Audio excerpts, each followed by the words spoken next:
Welcome to the 2025 At the Races flat season preview. In this section, we're going to be looking at the 2000 Guineas, but check out the At the Races YouTube channel for our in-depth preview of the 1000 Guineas as well as the rest of the flat season, including Derby horses, older horses, handicappers, you name it. We'll be covering it here in the studio. Myself, Luke Elder, alongside two gentlemen who are delighted the jump season's over and the flat season's on the way, Jason Weaver and Seb Sanders. That's accurate, right? Fair comment. Seb? Yeah, just about.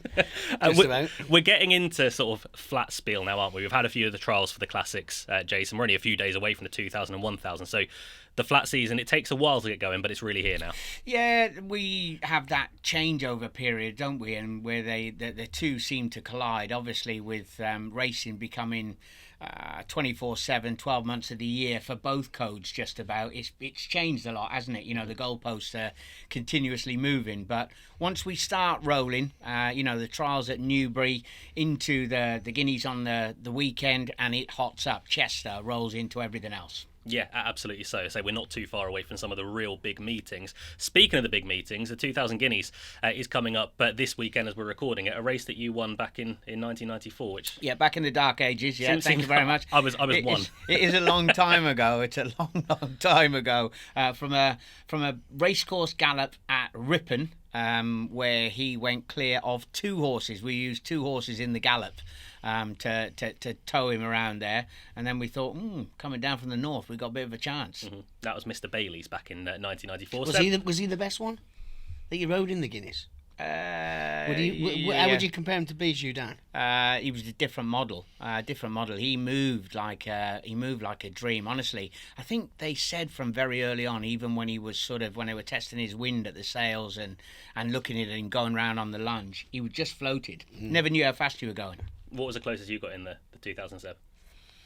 The weighing room. Something like that. Fourth or fifth.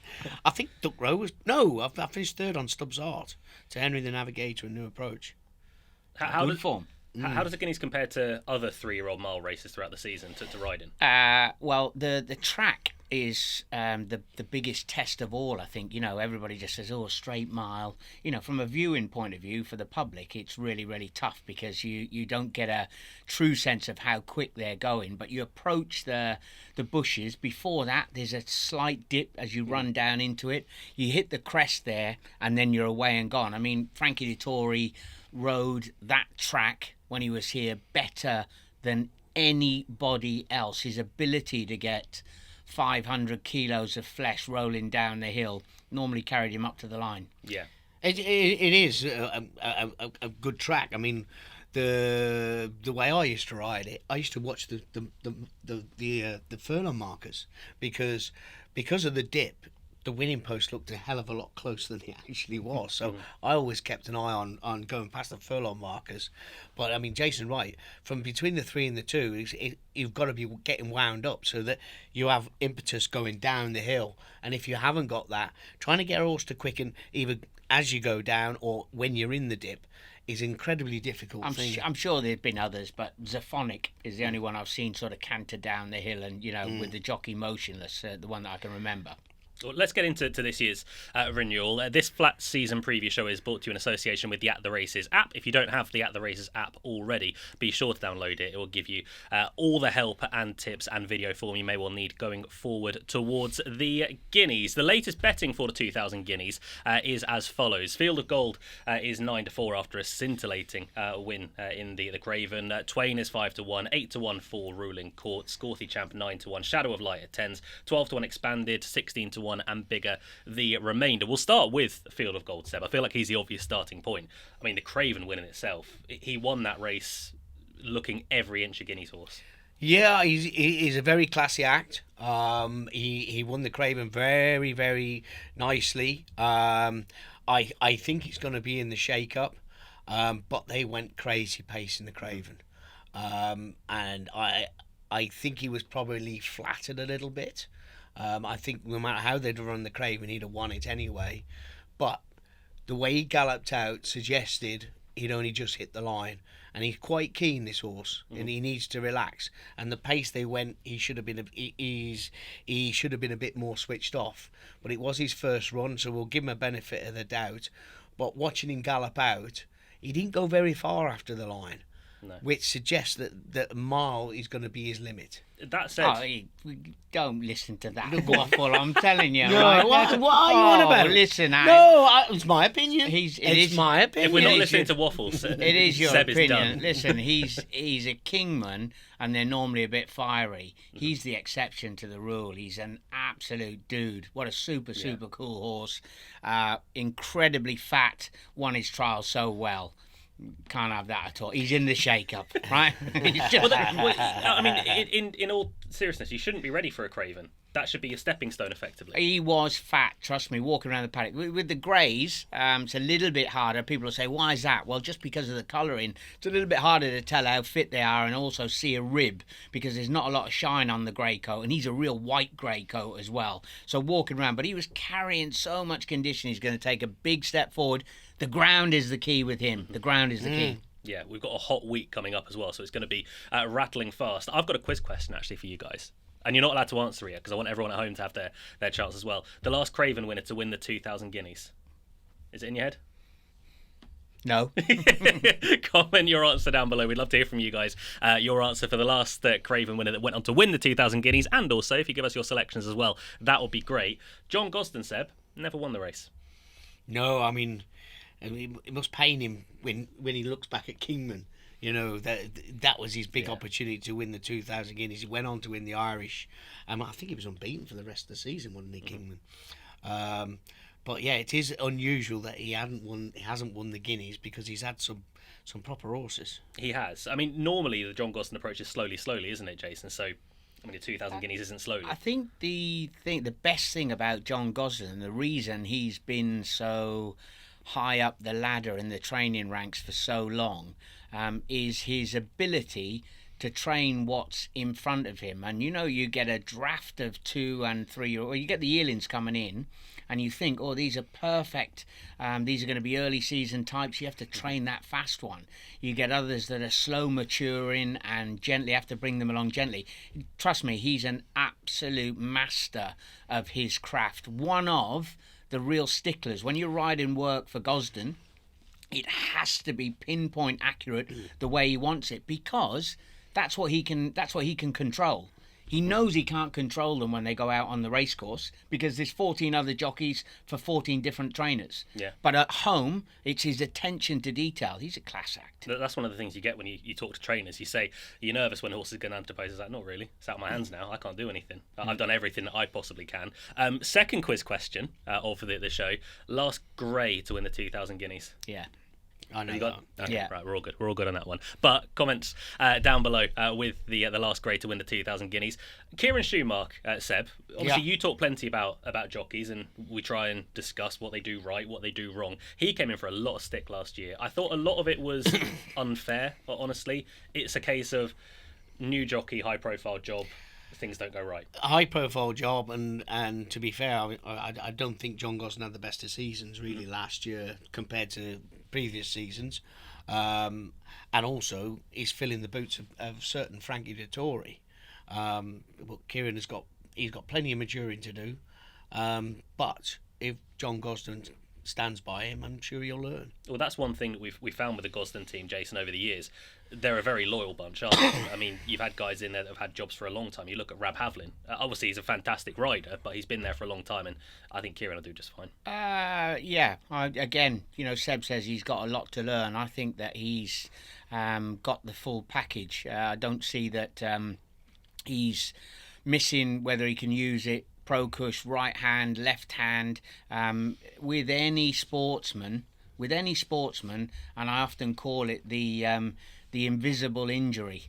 And that's what he was suffering from last year after the dog's abuse that he got from every media platform, from everybody who wanted a slice of young Kieran Schumacher. I've noticed the way that he walks into the paddock, the way that he's handled himself. There is no tense in the shoulder. He's not stood there with his whip under his arm like an old jockey from 1823. He's got a bit of swagger and a bit of step about him, and the confidence has returned winners will do that to you. Yeah, absolutely. And you're riding a lot of short price favourites as well. If you get one of them wrong, suddenly everyone wants you to know about it.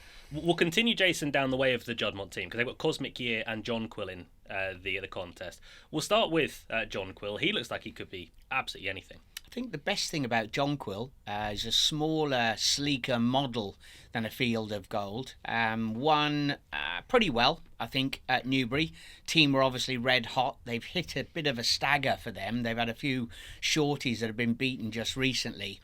But he's your perfect miling model. If you were to walk him and Field of Gold upsides each other, completely different types, 2 different engines. If the ground comes up rattling quick, and it's pretty sharp at Newmarket at the moment. I was out there wandering around this morning. It's fast. And, a good drying week, John Quill's a player. Yeah, as I say about the weather, it's going to be mid-20s in England throughout the course of the week. So the ground should be rattling fast. I mean, Seb, I'll throw John Quill and Cosmic Gear over to you. How do you split the pair? John Quill, I think a mile is really going to stretch his stamina. And they'll be getting on with it at least from halfway. So it's just a matter of how well he relaxes and how well he hits the line. But I thought his run at Newbury was good. But, I think he's still got to step forward, and whether he's got that in the locker, I'm not quite sure. But as for Cosmic Year, it's a big step forward. Yeah. He's got to improve, but they obviously like him a lot. Yeah, they'll take their chance off the back of going 2 from 2.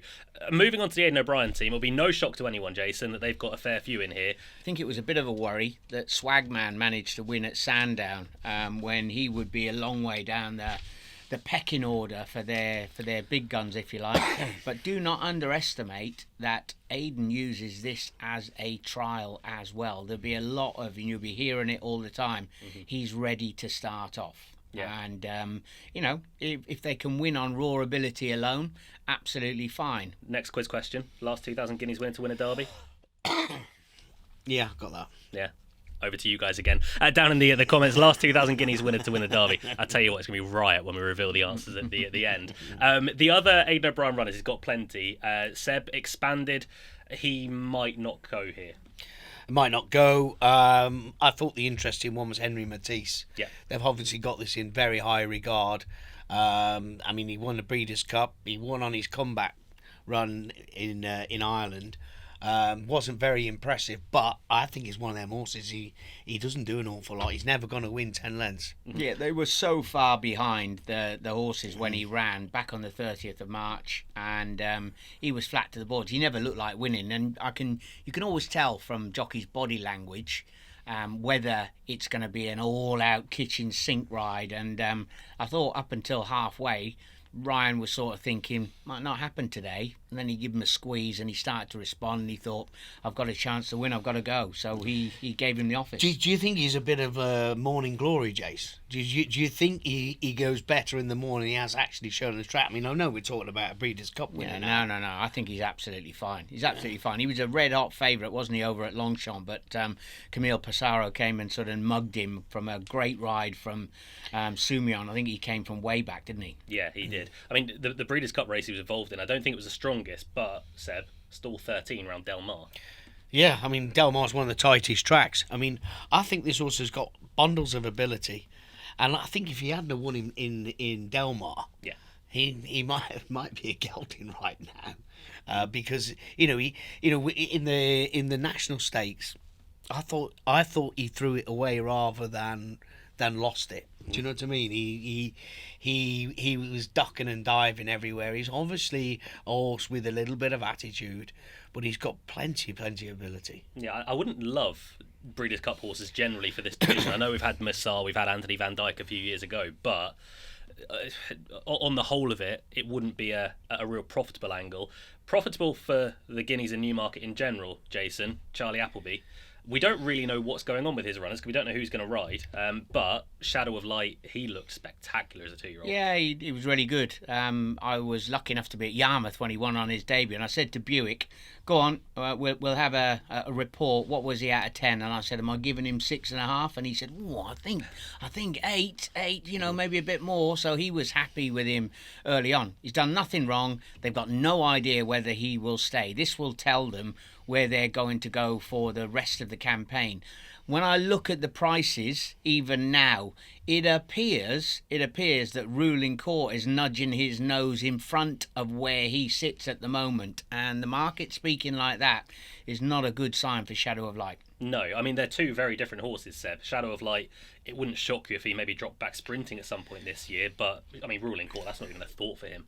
No, I mean, Ruling Court looks like he's going to stay. He stays the mile well and will probably stay a good bit further as well.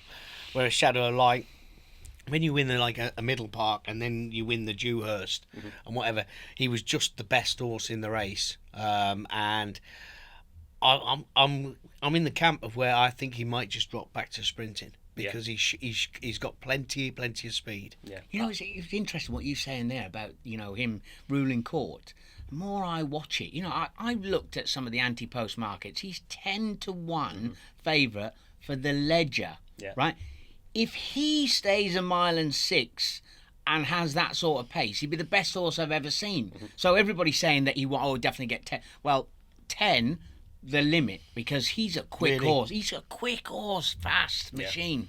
Without doubt. I mean, with Shadow of Light as well, the Dewhurst didn't go to plan. He beat the horse's far side, then came over and beat the horse's near side as well. And the worry with those two are that, it's going to be their first outing. And and looking at the Godolphin horses that have ran this year, some of them have been a little bit fresh. Yeah. And the one thing they don't want to be is fresh on the day. They'll need to relax quite quickly. William Buick says at the moment he doesn't know who he's going to ride. Yeah. Do we believe that?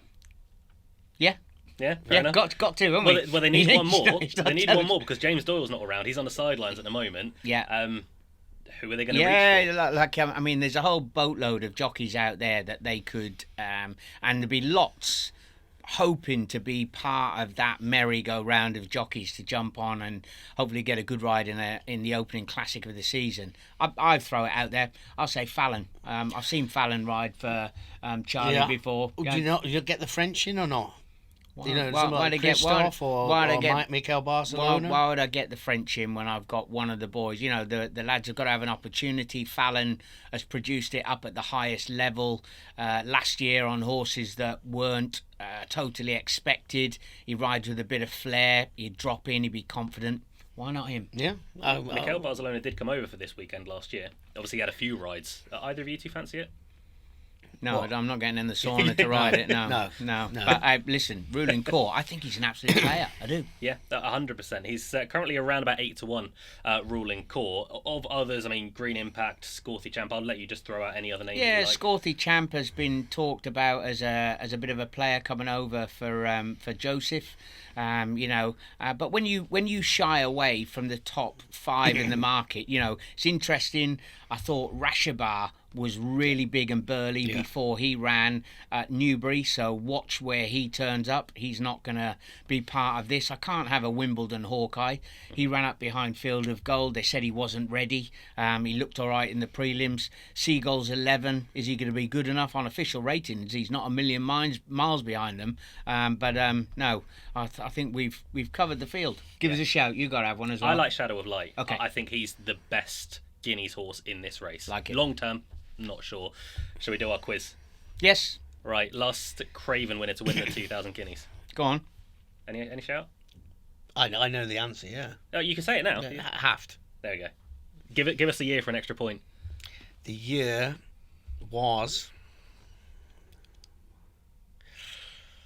Riveting podcast Hang material. on. What maths are you Pick doing it in up, your head? man. 2003? Oh, you're one out. 2004. Oh, It was really? close. It was close. Good, and he's been looking at them all afternoon. No. I finished 5th to Haft on Bachelor Duke. Oh, there you go. And then we went over to Ireland Well, and cleaned and up. if you can't remember what year it was, no wonder you finished 5th on him. It was a good year. Last Grey to win the 2,000 Guineas. Mystico. Yeah. Go on, yeah. Down, I don't know what year. Down that fence on the stand side rail, off and gone, Mace Roberts. Yeah, 1991. Uncle Clive. And last 2,000 Guineas winner to win the Derby. It's got to be Camelot, isn't it? Yeah, straight on it. 2012 for Camelot. Should have won the Ledger. Let's not go there. Let's not get into that. That rounds up the 2,000 guineas. Look, that's all for this section. Thanks to Seb and Jason. You can catch up with our 1,000 guineas segment as well on the YouTube channel. You can click on the screen right about now.